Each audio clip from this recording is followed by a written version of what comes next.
For years and years, it was only theory, something that might happen in the future. But the future is now. Streaming now accounts for the majority of viewership on TVs, broadcast and cable, linear even, in the minority. So what does it mean? Well, the new media has taken over. The ratings are gone from the dinosaur legacy media. And today, we'll tell you what it means as you become the media.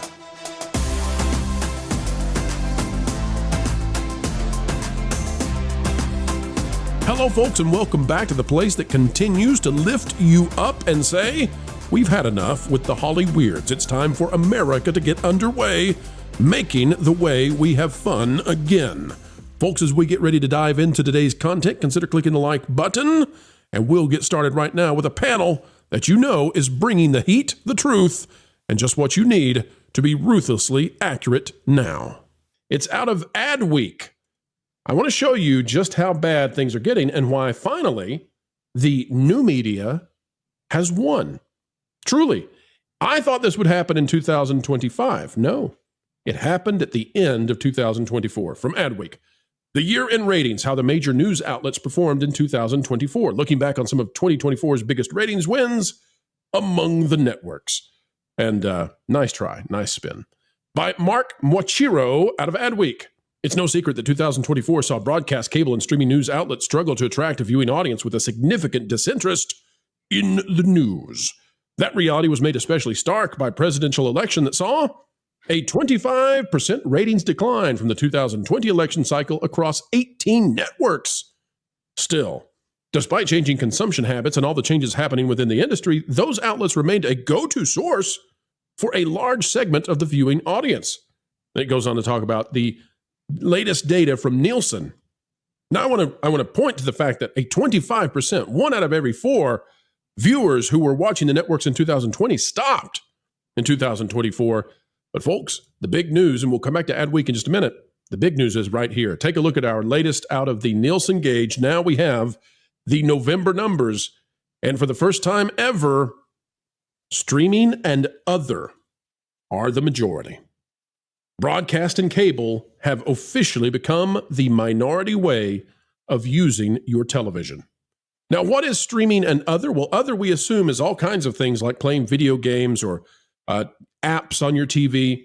Streaming, of course, is broken down into YouTube, which is far and away the biggest source of streaming on TVs, not just your mobile devices, not just for listening to podcasts, but just flat out for streaming, period. YouTube is the biggest thing on TV. Netflix follows, and then all the others are far down the list. It's also worth noting that Disney Plus is now tied with Roku, and Tubi is 0.1% away from leapfrogging Disney Plus. It would be a shame to point out what the budget is for Disney Plus to get that measly 1.9%. Versus Roku and Tubi. Yes. But the headline here, folks, is for the very first time, broadcast and cable, that is now the minority way of using your TV. And so when we look at Adweek and they talk about over 67 million viewers tuned in for ABC News presidential debate, Adweek is trying to pump up the idea that you really, if you were advertising on the networks and on cable TV, you really did good. You were a great job. Keep doing those ads because Adweek is an advocate for ads. But the truth is, if you were watching Joe Rogan have a conversation for 3 hours with President Trump, well, that probably had more views in spite of some, strange issues. Still probably had more views than the ABC News presidential debate. Another thing that I don't think we've ever seen before. Panel, what do you say about this monumental shift where suddenly streaming and other is the primary way people are using their TVs? It makes sense to me a lot because some of the television shows that I now watch, they are 10, 15, 20 years old, and I'm watching them on streaming. I'm watching them. I probably watch YouTube more than anything else. Not even, I'm on it, so I watch for, what I should be doing for content, but I'm also like, I am a YouTube creator because I was watching YouTube and it just sort of ended up making sense to come on. But also I don't remember the last time I was hooked up to cable for television. It's why they had to bump the stupid price up so much for for cable internet service, because people are not getting cable nearly as much for their television service anymore. We have a digital antenna hooked up to our television, and it picks up so much that if we ever wanted to watch live television, which is weird to me, by the way, when I go into like actually try to find a program that's on and it's on right now, it's like it's so reverse of the way my brain works anymore, because it's just like I don't know. It's just weird to think, okay, this thing is on. Like sometimes it makes sense for things like New Year's Rockin' Eve because, well, it coincides with New Year's. But I can also watch a live streamer who happens to be at Epcot or happens to be in Times Square or happens to be like my biggest New Year's Eve celebration was in downtown Chicago. I was there for the 1999 to 2000 Millennium Ball Drop, and it was kind of my version of going to Times Square, but it was in Chicago, so the second biggest city. But like it's so like just the whole viewership of TV, watching anything, and I'm 53 years old and I've switched over. I think that I look at my parents are in their 70s and 80s. They've switched over. They no longer have cable television. I would think that it would be the oldest demographics of people still watching cable at all or still watching regular TV at all.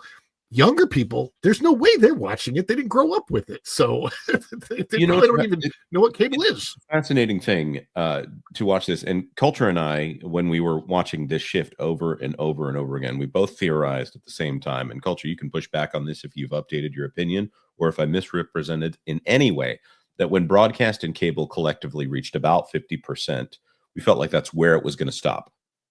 Generally speaking, a general homeostasis, there's an E in there, stasis of where this was going to be. And between cable and broadcast right here, I think there will be things that will always be on cable.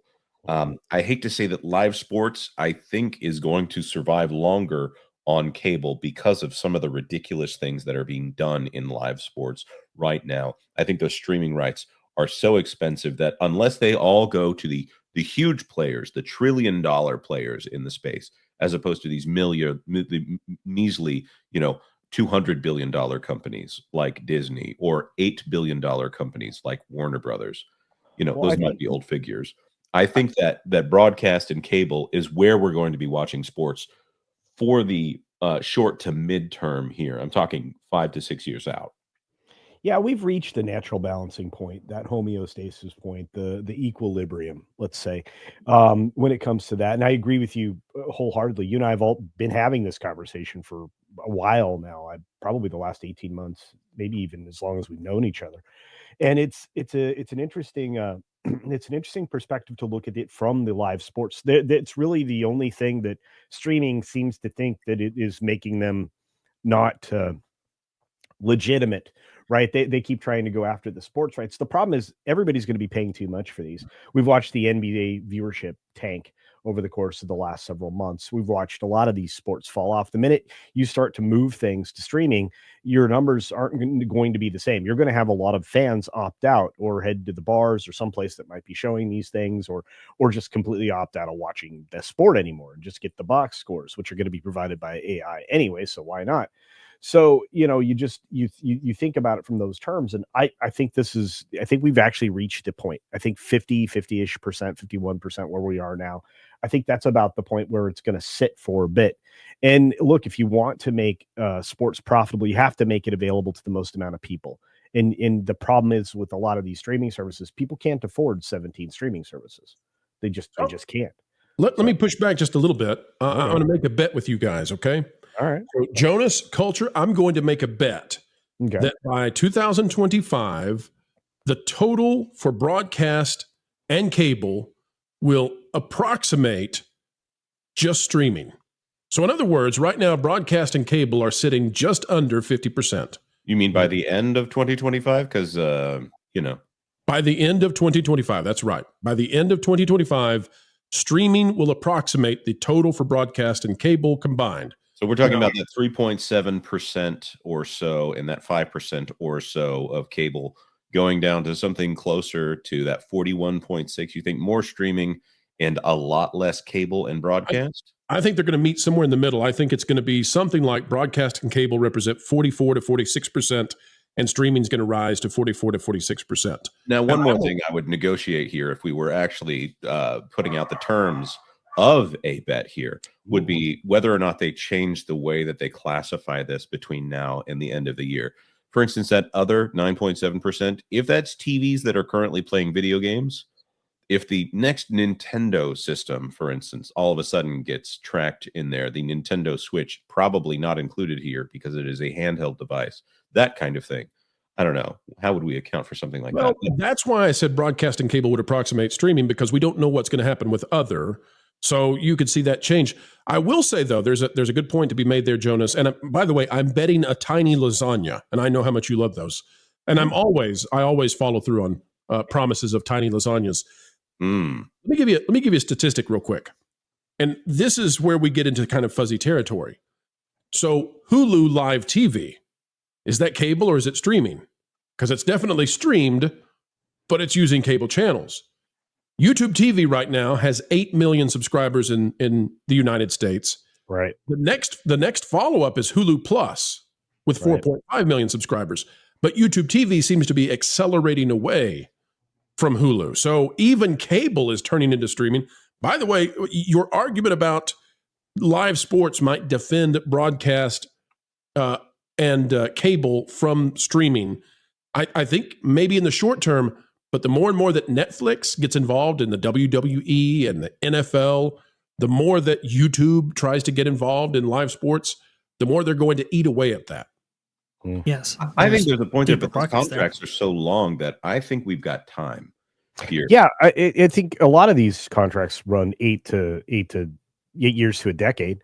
I mean, I'm not sure where the current NFL contract is at, but that one usually is set for a particularly long period of time.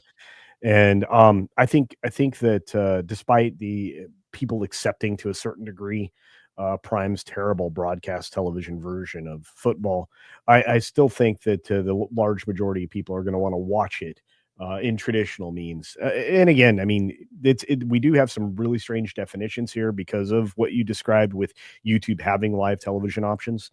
But that technically that's broadcast. It just happens to be represented in streaming. So we're going to have some definitely nuances here that are going to conflict with what we're talking about. But I'm still going to stay staunch in my position that we're going to sit somewhere around 50%, 48% at the lowest point for broadcast television, because I think we're kind of in the midst of an economic crisis, whether or not people want to admit it or not. And so this is a global issue.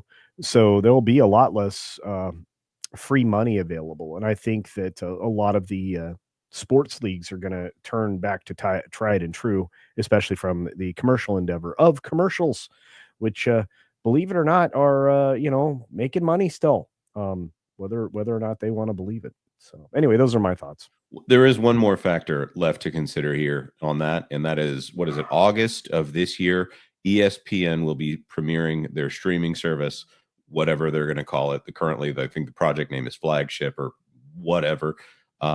Depending on the price of that might be the biggest boon that cable has gotten in a very long time. And seeing how they price that, because we're talking probably in the $50 range when you get to what they actually want it to be, and how aggressively Disney might price it at the start. I think there's so much focus on streaming profitability right now that I don't know if Disney can pull that sleight of hand that they've done with Disney Plus for so long. People want to know when these things, Wall Street wants to know when these things are going to be profitable. So that's the big black box at the end of the year, is what are they going to do with ESPN? Because that will move the needle the most as far as percentages. But I'm more towards culture on this than I am towards pro. Let me get Vash in real quick. Ron, I know Vash has some data that might color the way that you want to respond, Ron. So I don't want to disadvantage you. Vash, let's get the data up that you have, please. Please. It's going to be from Mario Nawfal here. Legacy Media in 2024, a record-breaking flop. Over 5 million cable TV subscribers cut the cord in the first 3 quarters of the year, with 2.37 million in Q1 alone. Major outlets like CNN, NBC, and Vox laid off hundreds of employees. This goes along with the mainstream media collapse here that we started this segment off with. Networks like MSNBC and USA, also CNBC, are being spun off as cable networks lose value. Print newspapers obviously not faring much better. You can see New York Times, Wall Street Journals, and the Los Angeles Times seeing double-digit percentage declines in print circulation. Traditional media is falling by the wayside here. I believe NFL Sunday Ticket, bought up by YouTube from DirecTV, was about a 7-year deal that started last year, so they're going to have it for a little while now. A lot of the legacy networks out there are going to have their sports packages. But again, as this pendulum shifts here, and as the coffers of these tech platforms like Netflix, for example, continue to gain revenue and build up their reserves, well, there's going to be less money, I think, with these traditional outlets to purchase those sports contracts on an ongoing basis as those sports rights increase in value. So I think that in the short term, yeah, I think you're going to be able to stave off some cannibalization there for sure in terms of cable and broadcast television. But again, I think these tech giants like Netflix, for example, and YouTube, I think they want a bigger share of that pie as we go along here. Somebody actually commented in the chat talking about the Netflix NFL games on Christmas Day and how they were streamed very, very well. And I happen to agree. Those were actually streamed very nicely, and with they had some big sportscasters on there, and it looked like a pretty good operation. Amazon Prime has been building up its credibility as well, especially given that their Thursday night games have been a lot better than some of the previous years. So we're seeing a lot of shift here, that is for sure, and it's accelerating as we're going along. And you'd better believe that Netflix, with those NFL games on Christmas Day, they looked at that contract, that bloated, ridiculous contract Disney did with the NBA, and said, hey, what if we take your NBA Christmas Day away and we do NFL instead? I want to go to Ron and Erica to get your thoughts on the fact that, well, I mean, it's happened. It's no longer a theory. It's no longer in the future. It's here. Streaming and other, whatever that is now the majority of TV usage, broadcasting cable the minority. My biggest question to the experts on the panel is, because of this shift, are these streaming services, are they actually making more money with their service that they offer with ads? Like, they're cheaper services to get. I mean, they go on sales where they're like $1.99 a month, but you're getting the ad service, or you can pay, $9.99 a month without the ads. But are they actually making more money with the ads? Because I would think that the advertisers want to be. Jonas, explain how that works exactly, because I think that we're going to see, is it possible that they could go to extreme high prices for no ads and then just, that's totally everybody's correct. That is the business model. That's why Hulu was successful for and is successful now at what it does. Back in 2019, Hulu made $9 in revenue per person on an ad-free plan. They made $12 in profit on an ad-supported user there. So they've always wanted the ad-free. They've always wanted the people to be ad-supported.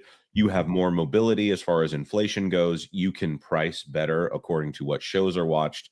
The business model that worked really well for Disney Plus until they started overspending on shows was the set it and forget it. Please pay us a certain amount of money that you will not notice if it gets deducted from your account every month, in order to have this just sit there streaming service that you're not really worried about getting rid of. That's where the $6 to $7 price point was not that big of a deal. What they really want is somebody sitting down on an ad-supported platform and watching the entire run of Golden Girls, and then chasing it with Scrubs right after and getting ads the entire way down. That is what they want streaming to be. And that is not how Disney Plus was designed, because they have no idea what they were doing. They wanted to be because they're headline chasers. Forgive me for the rant. Well, I was going to say it's actually working for me. Like, I'm going from the viewer perspective. I'm not watching any of the new crap shows that they're creating because they're crap shows. But watching an older show, like I'm watching Chuck right now, it doesn't really bother me that ads come on, because it kind of takes me back to that time period, that 2007 time period where I was watching regular TV. I know it's like maybe it's I'm a watching mental Chuck thing. I a lot don't right know. now too, by the way. Great Well, show. I love that show. But So yeah, go ahead, Culture. no, I was just going to introduce something into that thought processes. Are you engaged actively in the television show, or are you passively watching it while doing something else? I'm engaged in the Okay, all right, television show, and I'm that. actually using the commercials like I would normally, like to get up and go to the bathroom or whatever. Okay. So or grab something from the kitchen. I'm like, it's like old school television watching, but when I decide to watch it, with the acceptance that, okay, I'm not paying so much, so I get ads, no big deal. Two things. One, what the reason I asked that question is because I recently did a video about Netflix thinking everybody's dumb or stupider, or trying to make them stupider by introducing this idea that since most people are watching some Netflix ridiculous movie, they're not actually watching it. They're somewhere else in the room. So the characters are actually narrating what they're doing or what they have done. So that, I'm not kidding. This is a real thing. It's called casual viewing. And that's what they're targeting now. They're targeting casual viewing audiences.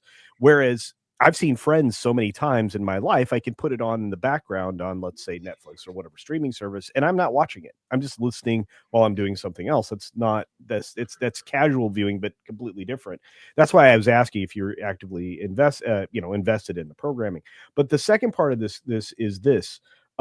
We've been seeing this type of situation with streaming happening for a long time, where they make more money off of their ads, as Jonas just agreed is happening. Well, we were praising, if Jonas remembers and Pro remembers, and Mac, who's probably out in the audience, remembers, we were talking about the fact that Discovery, the reason that the Zaslav coming in with the Warner Brothers Discovery Reverse Morris Trust deal was brilliant, was because that's likely where he was going to direct their streaming service, more towards ad focused entertainment, and it was going to generate a lot more money, because Discovery was generating boatloads of money off of their streaming component, because they were making far more money with people paying a small amount and getting all those ads. They were their ARPU, which I think Jonas loves that word.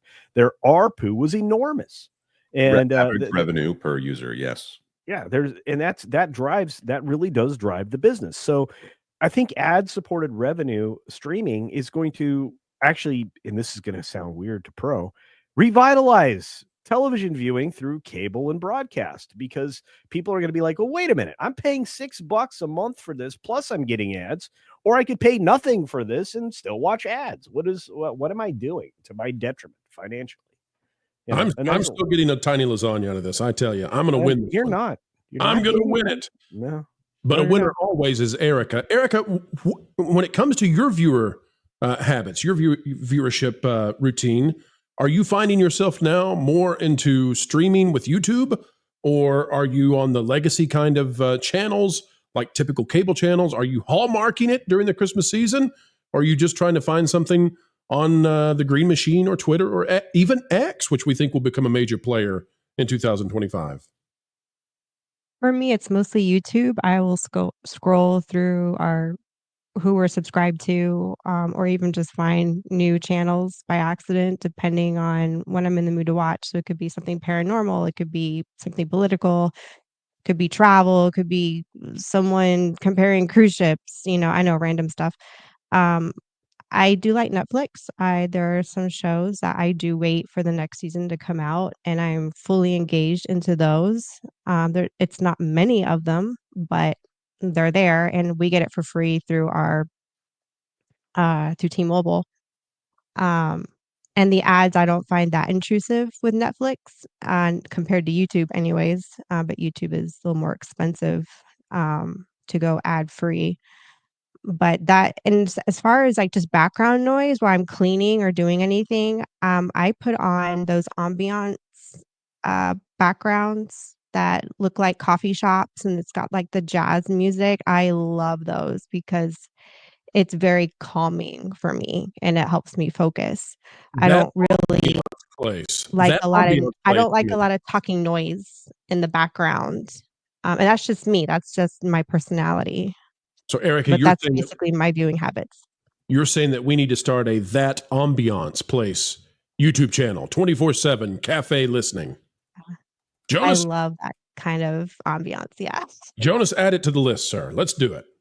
What we've actually kind of talked about that a little bit in the background. I do like that. I do like that. We're not completely joking on that. Speaking of ambiance.